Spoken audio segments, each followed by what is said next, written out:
Welcome to Real Estate U with Lettiann. Monica Sweat with Schuster Appraisals. Thank you so much for being on our podcast today, Real Estate U with Lettiann. So welcome, Monica. Thank you for having me. Absolutely. So today we're going to talk about appraisals and just an umbrella of things. So when we spoke earlier, I was saying everyone is, especially in our area, I'm not sure if it's a national thing. Maybe you could tell us that they're tax appraisals. Right. So that's just a small portion. But if someone's thinking appraisals, they're probably thinking, and if anyone out there is watching right now and they have a question for Monica, she can't answer why your taxes are assessed so high. She cannot do that.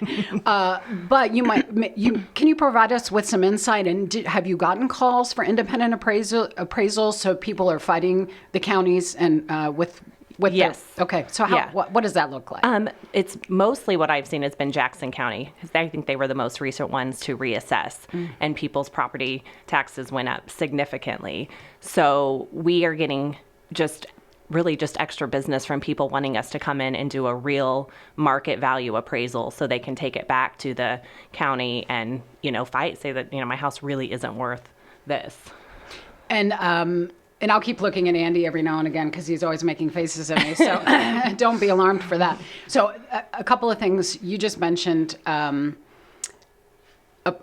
You provide a market analysis, but so do we real estate professionals. Correct. So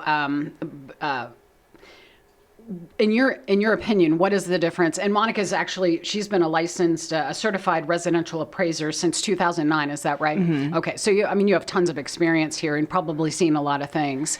What would the difference be, or do you find it might be very similar if a real estate professional is providing a market analysis? Because I've had several calls from clients saying, "Oh my word, the county has assessed me crazy this year.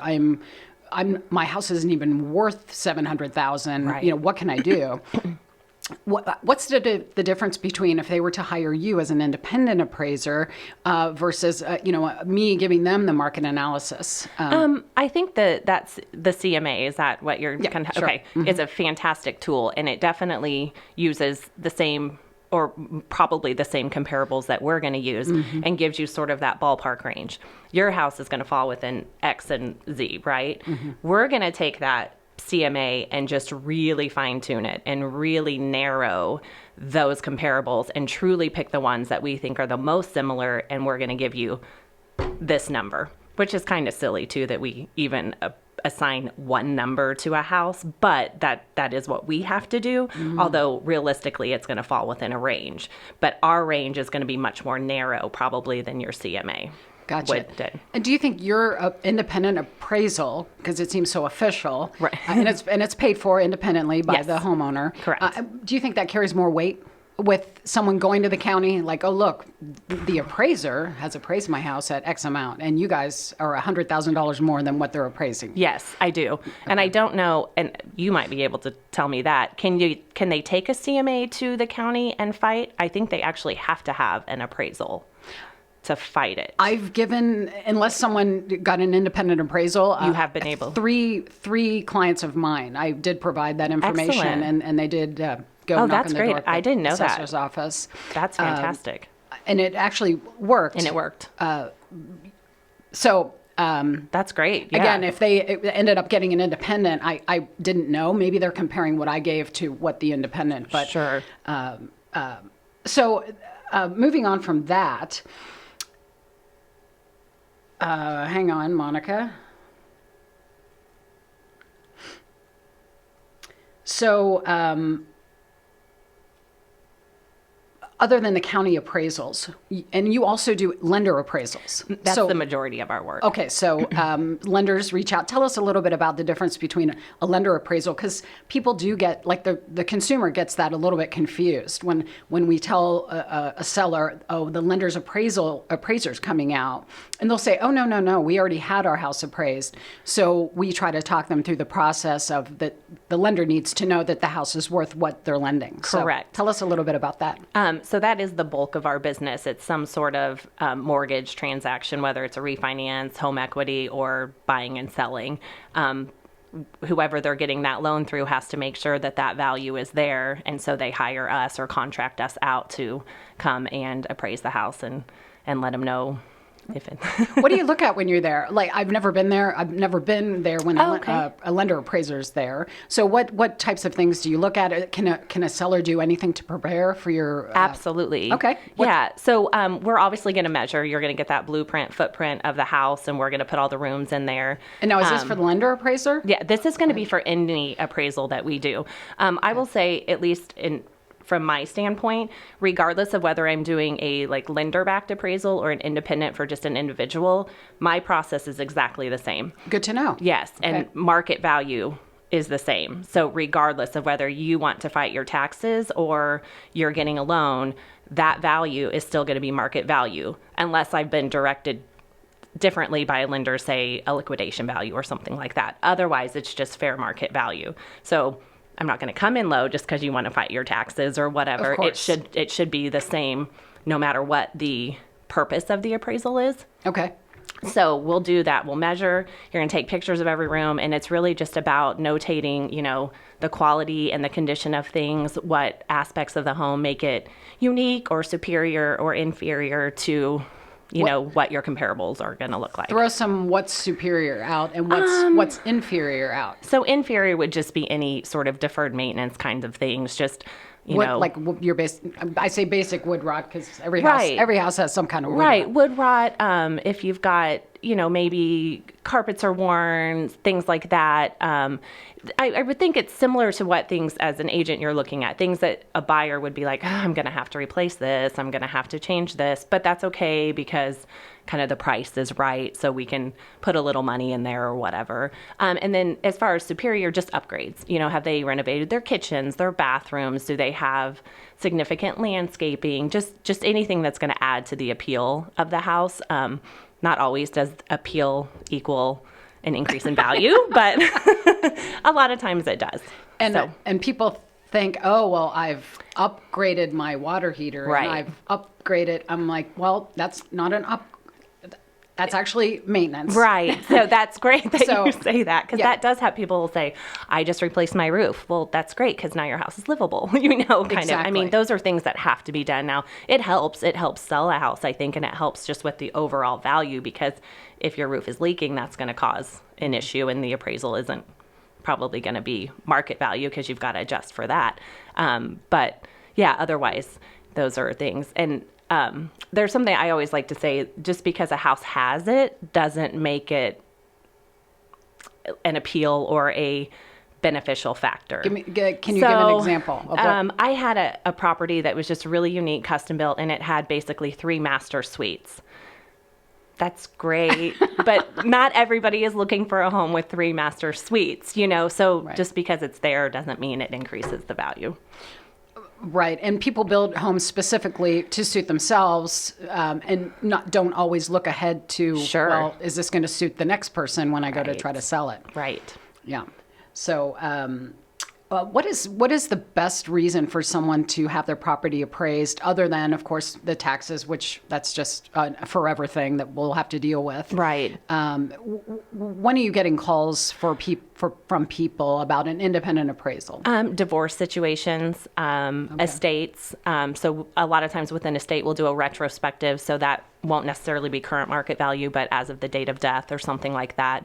A lot of times we get those calls from lawyers that just need a value there. I have a lot of clients that will call when maybe their agent is struggling a little bit with, like, I have kind of a unique property, we really don't know, or maybe there's just no sales recently, and they'll kind of contact me and say, hey, just give us an appraisal so we can kind of figure out where to list it, that kind of thing. Yeah, that's very helpful. Yeah, I've had others where just recently I did a private one or independent where they were trying to figure out, should they, put this much money into the house to renovate it and stay, or should they put this much money in the house to kind of get it to a point to sell? What was going to benefit them the most? Mm-hmm. And so I kind of did an as is and an as repaired, and kind of showed them, okay, if you do this, here's where you might be. And it just kind of helped them decide, the path that they wanted to take with the house.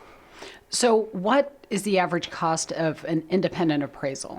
I would say between $300 and $400 probably, which is fairly similar to what a lender appraisal is going to be. Although if that has to go through an AMC, that client is going to pay a little bit more because they're going to take that.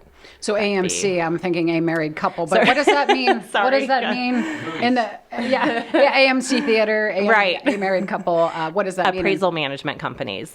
Okay. So a lot of lenders have chosen to go that route just to stay independent, and so they don't necessarily.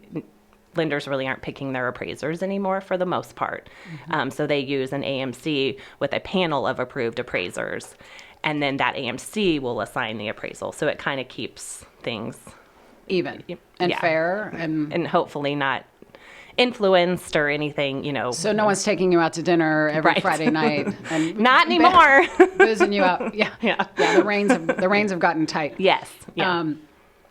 No, that's good to know, because I wondered if a lender has a certain appraiser they use constantly or consistently, but that's not the case. You're saying with this AMC. I mean, yes and no. I think I have several clients that I'm probably one of their preferred appraisers, so I might get used a little bit more. But there is a sort of rotation, and they're not specifically saying, we want Monica to do this one, just that she's on our panel. Maybe use her more. Kind of a thing, but they're still not, but you're in that, like, the consortium of a pool of people that Correct. they can pick, right? And so tell us a little bit about Schuster Appraisals. That is a locally owned company, correct? Yes. And when did it start? Who's Schuster? Because your name is Sweat, right? So you're not Monica Schuster. No, so that's Robert Schuster and Toby Breer. They are the co-owners of Schuster Appraisals. I missed the first. Robert Schuster. Okay. And then Toby Breer, who's my brother-in-law. Right. And Yeah. I know So- Toby. Great guy. Yeah. So we're small. There's just the three of us appraisers. We have an office manager. And then we're just here local. We cover 10 counties between the two states. Not just. Don't say just. We are local. We are local. And we are small but mighty. Yes, we are. And I say we because I'm talking about my company, independently owned and operated, local business. I'm a huge advocate of supporting local. So whenever possible, what you eat, drink, sell, and anything else, find somebody local. I agree. And somebody local that you can trust. Yes. We all meet people along the way, and we make relationships. And I always say those are relationships for life. So, anyway, any other closing comments or any other advice you can give to people?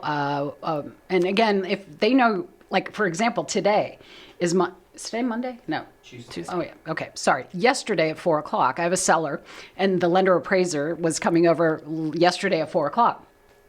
And they said, well, what do we need to do? Yeah. And you can't really scramble and go replace all your replying because then you're modifying what the buyer is intending to purchase and all of that. So really it's just, here I am, the door's open, you know, fingers crossed kind of a thing. As far as preparing, especially whether it's a refinance or a purchase, so I'm either talking to an agent or I'm talking to the owners, but I just, the questions we're going to have are, what have you done to the house in, say, 5 to 10 years? Have you replaced the roof, the HVAC, the water heater? What if they're not home? If they're not, if they're not home, then I'll just ask the agent. And a lot of times those things are in the seller's disclosures too. So I make sure I always look at that even before I go out to the house. So I kind of have an idea of what I'm looking at, what I'm getting into. And then afterwards, if I have questions or, a lot of it's obvious. I can tell you renovated your kitchen and your bathroom, but maybe I don't know when. So I'm going to ask you, the agent, okay, when did they do this, this, and this? Is there anything that they've done that maybe wasn't obvious to me? And then as a, refinance or something, those are questions that when I call to make the appointment, I'll say, hey, between now and then, compile a little list for me. That way, when I come out, I kind of know, and then that kind of helps them to regurgitate what they've done. Because, you've been in a house for a while, it's constant. And you tend to forget. I mean, we forget what we just did. Yeah. So do agents hound you, for lack of a better word, if they're sweating the appraisal? Sometimes we're sweating it. Sure. I'll reach out to an appraiser and say, if you are struggling with finding comps, I'm going to show you where we came up with this price, because I'm all about facts. So when I price a home, I think it's very important There was a house one time, I had a buyer, and I said to the listing agent, where in God's name did you come up with this price? Do you know what she said? Oh, my seller's birthday was May 25th, so we just decided to price the house at $525,000. I'm like, well, you're $25,000 overpriced. I mean, that's a crap shit. I mean, I was like, what? And you know, huh? So we were kind of sweating that appraisal, although we negotiated I presented my facts with, okay. Knowing what the value should be. Happy birthday, but that 25 grand is not going to you. Right. So we actually came down and the house sold for 505 and it appraised and all of that. But do agents still reach out? Sometimes I will to the appraiser and say, if you need help, let me know. I think so. And I know, I can't speak for all appraisers because I know some really are just, they don't want to talk to you. They don't want, but I'm happy when somebody says, here, I've got some comps. This is why we listed the house where we listed it. I'll just leave them at the house for you. I'll email them to you. I am happy to look at that because there's got to be a reason that you listed the house where you did. Well, right? Someone's birthday. I mean, and hopefully it's a legitimate reason. But I'll do the same if I'm struggling and I'm just not getting the value for whatever reason. And I'll call the agent and say, listen, before I send this off, let's put our heads together. Maybe I'm missing something. Maybe there was a private sale you knew about that I just didn't have access to. Like, what did you use to determine your list price? And then, I can tell you where I'm at. Let's figure this out. Sometimes it works out. Sometimes it doesn't, but that's kind of my policy as well. I mean, I feel like we're all really on the same team.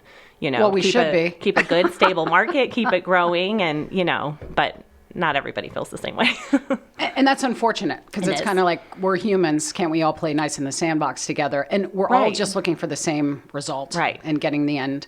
We've got about 1 minute left, but I wanted to say too, there's some neighborhoods that I sell frequently, and I'll get appraisers calling me. Oh, I'm doing an appraisal, maybe nothing to do with one of my homes, but they'll say, oh, can you help me? What's the basement finish at this address and what's that address? And I realize that they're doing their job. So, I really try hard not to be short. I try to help them through it because, again, we're here to help each other. Yes, and that's fantastic. And I know MLS has kind of changed the way they do things and what's required now, so that's been really helpful for us. But that was the case with new construction. We could only go to you and say... It is new construction, in fact. How did you know that? Otherwise, we have no access to information. So it's really helpful when agents are able and willing to provide that for us. Monica, what a great bit of information. So Monica Sweat, she's with Schuster Appraisals, again, a locally owned company here in the Kansas City metro area. Monica, thank you so much for being on our podcast today. Hope you'll be back. Thank you.